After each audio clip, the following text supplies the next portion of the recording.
Break के बाद आप सबका स्वागत। आइए अब देखते हैं यामिनी क्या पूछना चाहती हैं। यामिनी एक एमबीए स्टूडेंट है। यामिनी। प्रणाम गुरुजी। मेरा सवाल आपसे ये है कि हम देख रहे हैं कि ऋषि मुनि एस्ट्रोलॉजर्स आजकल डर पैदा कर रहे हैं समाज में कि आपके काल सर्प योग है, आप ये पूजा कराएं, आपको पुखराज की अंगूठी पहननी है। तो अकॉर्डिंग टू यू कितना विश्वास हमें इनमें रखना चाहिए और किस किस चीज़ों को इग्नोर करना चाहिए? बहुत ही एक बड़ी समस्या है ये। सब लोग जो बोलते हैं कि ज्योतिष में साइंस नहीं है, वो खुद ज्योतिषी को कंसल्ट करते हैं। बाहर तो ऐसे बताते हैं, बोलते हैं, लेकिन कोई इलेक्शन नज़दीक आ गई तो यज्ञ करके ही निकलते घर से। तो ये एक ऐसे सब गड़बड़ में समाज आ गया। ज्योतिष विज्ञान तो ज़रूर है, लेकिन उसकी लिंक पूरी निकल गई है। उसका ना तो विज्ञान जानने वाले उसके बहुत कम नहीं होंगे।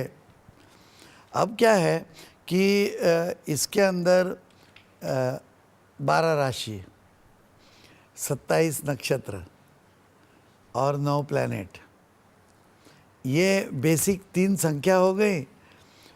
अब इनके अपने अपने घूमने की जो स्पीड है उसके हिसाब से उनके साल बनते हैं।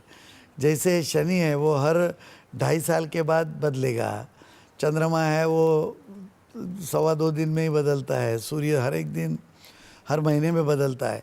इस तरह से जो है वो ग्रह अपनी स्पीड रखते हैं, तो उनकी एक वैल्यू बन जाती है उनके घूमने के हिसाब से जो पृथ्वी पर आकर्षण हुआ। तो ये सब गणित करके जो आदमी एक विशिष्ट अवस्था में विशिष्ट समय पर विशिष्ट स्थान पर जन्म लेता है, उसका एक जैसे समझो कि जैसे ही जन्म हुआ तो पूरे विश्व का एक फ़ोटो निकलता है।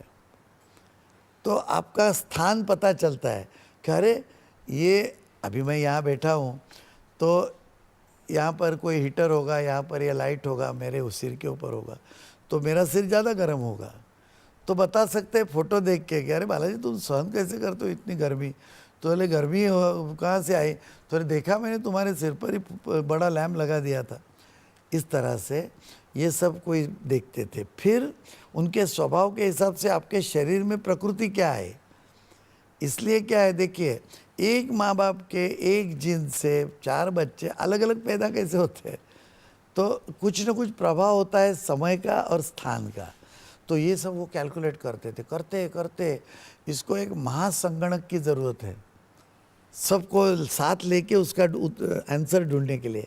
तो जिसका ब्रेन जो है वो बहुत ही कंप्यूटराइज्ड है और बहुत सारी चीज़ें एक साथ कंप्यूटराइज करके वो एक निकाल सकता है कि ये आदमी का इस तरह से प्रकृति है और इसमें ये दोष हो सकता है शरीर में।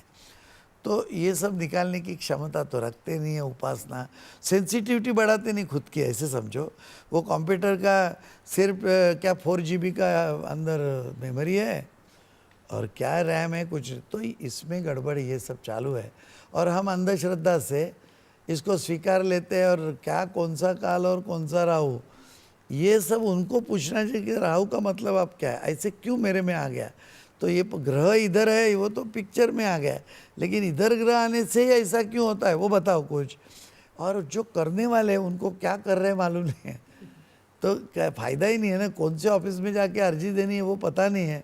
वो बोलेंगे कि ये अर्जी है, लिखिए अर्जी, वो भरना नहीं आता और जाके भलते ही ऑफिस में देख के आए तो आप दिन जन्म भर बैठे रहो, एम्प्लॉयमेंट आएगी नहीं।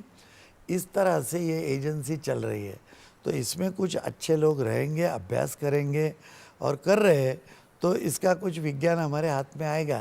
तो इससे दूर पूरा रहना संभव नहीं है, क्योंकि ये एक हमारे जीवन का ही अंग है और वो पैरेलल है। एक बात है, भारतीय संगीत, भारतीय योग, भारतीय आयुर्वेद, भारतीय ज्योतिष, ये सब पैरेलल चल रहे हैं और उनका सिद्धांत एक ही है।